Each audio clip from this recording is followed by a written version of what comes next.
Shalom.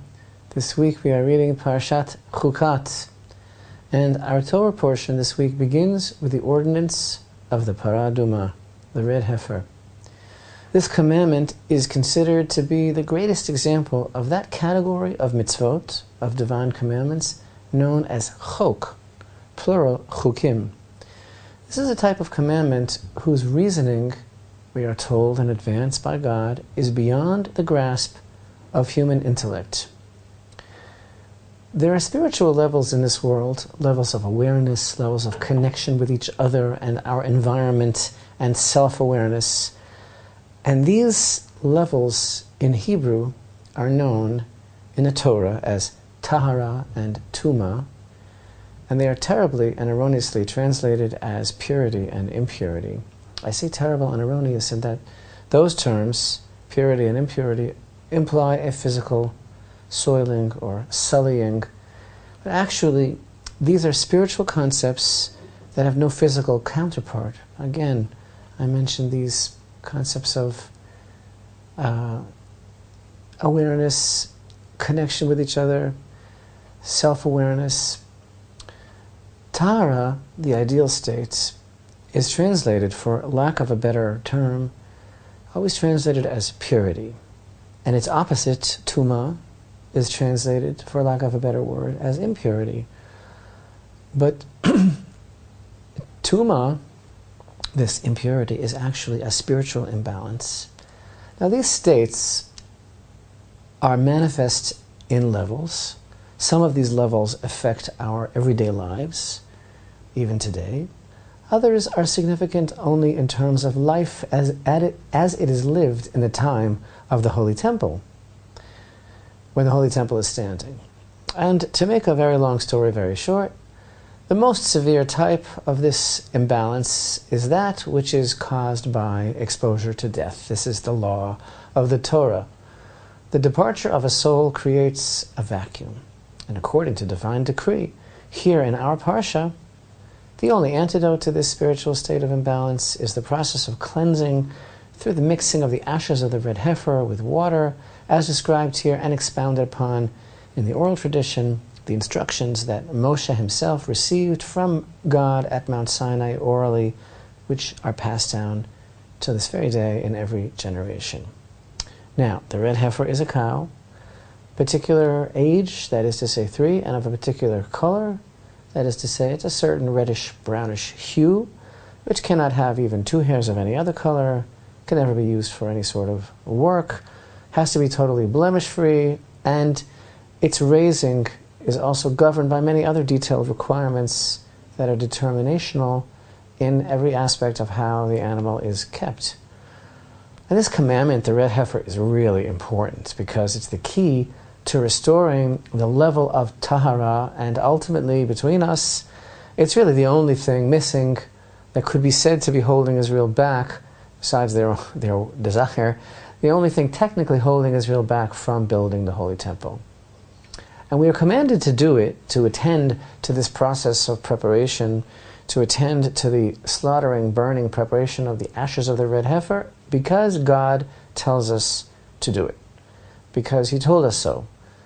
And not that there isn't a reason, but this is not a question of logic. It's a question of our responsibility to fulfill the divine decree. And actually, in this case, as intimated by a verse in the prophet Ezekiel, it happens to be chapter 36, I'm thinking of verses 25 and 26. Then I shall sprinkle pure waters upon you. I will also give you a new heart. I will place within you a new spirit. There is a teaching that those verses refer to the fact that in the future, time of rectification, all of Israel will be on the spiritual level to understand the depth of this commandment. But in the meantime, even King Solomon, who was considered to be the wisest of all men, was unable to comprehend the dynamics of this commandment, and he devoted a verse to its mystery in his scroll of Kohelet, otherwise known as Ecclesiastes, in which he states in chapter 7 and verse 23, "All this I tested with wisdom. I said I would become wise, but it is beyond me." And our sages teach he is actually referring to his inability to comprehend, grasp, or at all understand what the red heifer is all about. But yet, Moshe did understand it. So we are taught. Moshe has an unbreakable, perpetual connection to the red heifer from the first to the last. Always will. Simply put, the red heifer, the concept of the red heifer, is forever associated personally with Moshe. As we find right here in our parsha in the very beginning. Speak to the children of Israel, and they shall take to you, v'yikchu elecha, they shall take to you a perfectly red cow. Our sages point out it's always going to be called yours. Everything about the red heifer ordinance is a mystery, not only because it's a chok, a mitzvah with no explanation, as it were, that we can understand, but because of its very nature, how it works, what it accomplishes, the process of this spiritual cleansing. But actually, the red heifer, parah adumah, is not the only mystery in Parshat Chukat. How about the fact that in this very parsha, Chukat, the Torah section that contains the key to the impurity, as it were, associated with death, we learn of so many deaths. We learn of Moshe's ultimate decree that he must die outside the land, and Miriam and Aaron, in fact, do die in this same parasha. Immediately following the commandment of the red heifer, we are told of Miriam's death. And then the lack of water. In fact, we read what happened. The children of Israel, the whole assembly, arrived at the wilderness of Tzin in the first month, and the people settled in Kadesh. Miriam died there, and she was buried there. Next verse, chapter 20, in verse 2. There was no water for the assembly, and they gathered against Moshe and Aaron. It was actually, our sages teach, as a result of Miriam's death, that there was no water. Because you see, just as the manna was accompanying the children of Israel throughout all the time they spent in the desert, as the manna was in the merit of Moshe, and just as the accompanying cloud of glory that stayed with the camp was in the merit of Aaron, actually the water, the well that accompanied the children of Israel, was in the merit of Miriam. And so now, as a result of Miriam's death, we find the drama of Moshe striking the rock instead of speaking to it, and the decree that was made against him that he would not be entering the land, the one thing that he wanted. I want to go now in a different direction, and that direction is further in, or actually deeper, or could I say to form a continuum, because I think that this whole parsha is connected by a thread, a theme, and that is an idea of continuation. Now, did you ever hear of the infinity mirror? The infinity mirror effect. See, some of you have.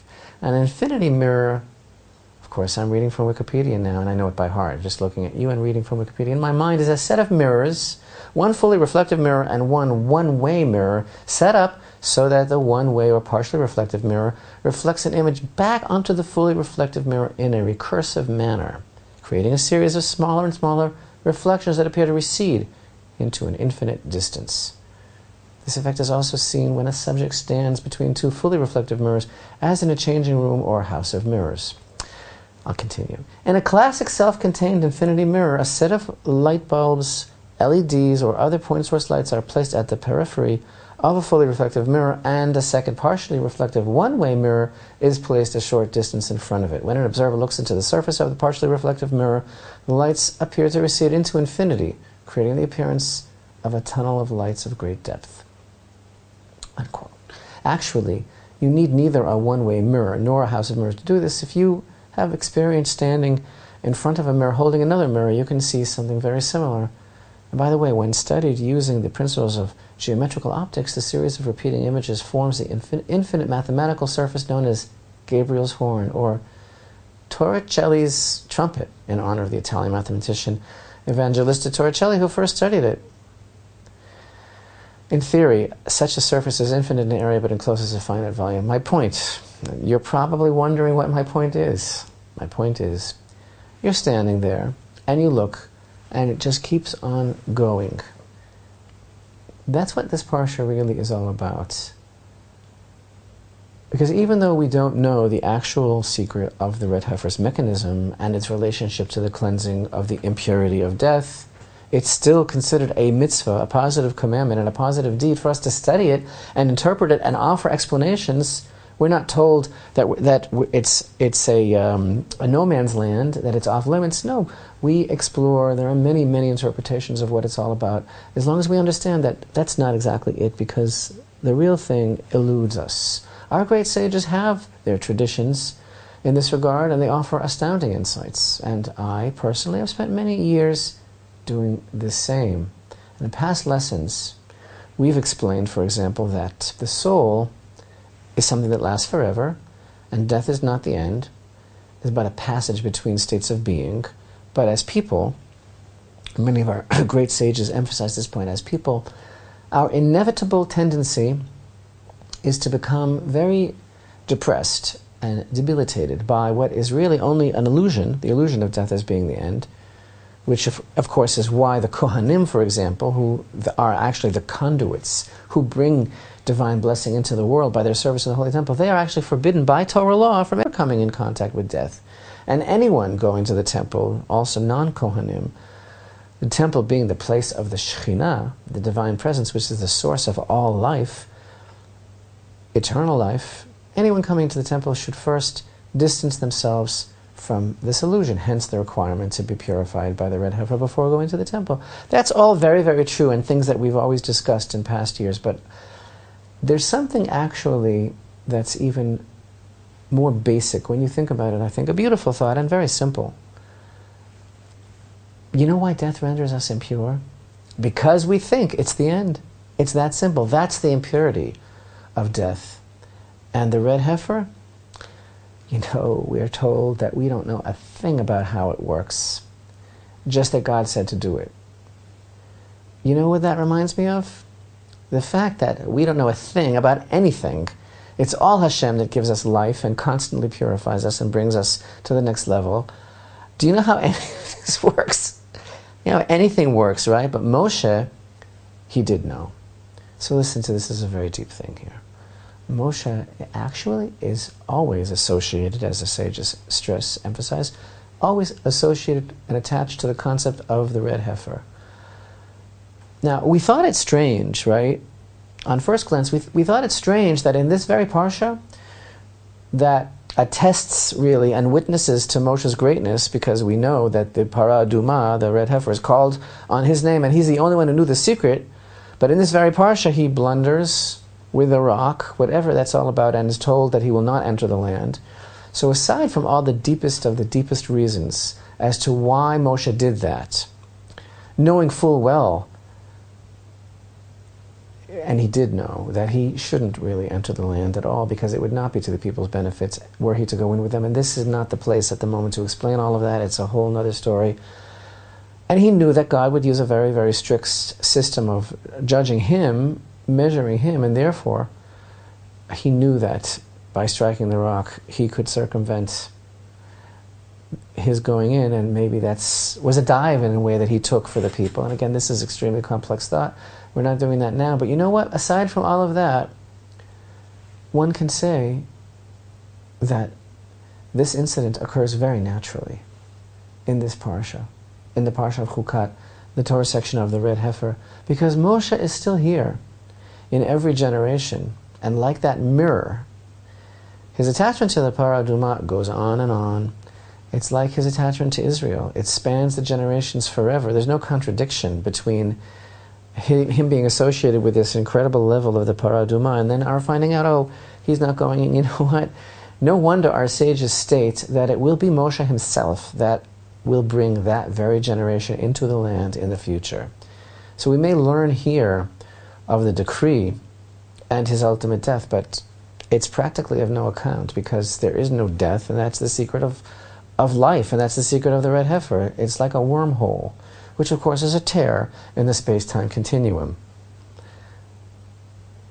Because as we all learn, eventually, death is an illusion. And again, one of Faulkner's most famous lines, properly quoted, I believe it's from Requiem for a Nun, which sometimes is misquoted, but it actually goes, the past is never dead. It's not even past. And so too, while Miriam was alive, in her merit, the well accompanied the people. Be'er Miriam. And you have to understand the nature of that well, how incredible it was. Wherever they camped, wherever they went, the well would appear there. But it wasn't just one well of water. There were conduits of water forming rivulets that eventually formed rivers that flowed through the camp and stopped by every tribal area of the camp. Every tribe had the nasi, the leader, the prince of each tribe. It would go right by him, and fruit and trees grew from these waters. This is all in the merit of Miriam as they're traveling. And the people, they benefited from her well, but they never sang about it. But here in this portion, after Miriam passes away, and after the well is gone, the children of Israel are on their own, and they sing a song. It's a very mysterious song. It's in chapter 21, and it's in verse 17. It starts, "Then Israel sang this song."